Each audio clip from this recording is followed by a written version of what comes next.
Listen to this. Surgeons and psychiatrists test very highly on the sociopathy scale. So I test highly on the sociopathy scale. And I'm not like evil, I'm just sociopathic. What did he say? Okay, is that really true? Are more surgeons sociopaths? And more importantly, if you're a sociopath, does that mean you're going to be a good surgeon? Well, I'm a spine surgeon. I'm not a sociopath. I'm going to give you my take and a story from my experience. So a sociopath is someone who is so high on the sociopathy scale that it like really impairs their function. There are 20 items in the Hare psychopathy checklist. Some people tend to focus on just one. But one feature of sociopathy is a lack of empathy. So when you have a sociopath, they can hurt people and they feel nothing. Here's my take.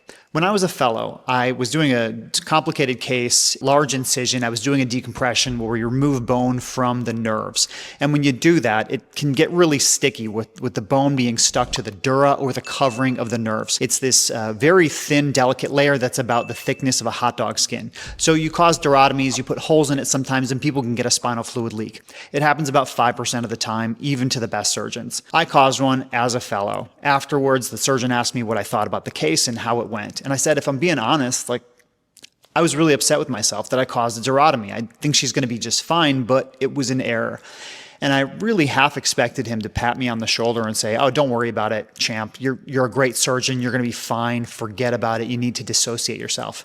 He didn't do that. He looked me in the eyes and he said, you don't forget how you feel right now, because a lot of surgeons lose that over time. They think it's best to be an emotionless robot who just does things and doesn't feel based on how their patients do, especially when they do badly. You shouldn't feel so terrible to the point where it's going to affect your next case, but you really shouldn't lose sight of humanity, right? I get excited when a patient does great, and I also feel a little bad if there's something that I could have changed or some kind of outcome that I could have done better. Because you know what? It helps me improve. Like that motivates me to some degree to be a better surgeon, to want to do better the next time. After every case, I talk to my team and I say, hey guys, we all could have done better. Let's list some of those things. You can learn from every case.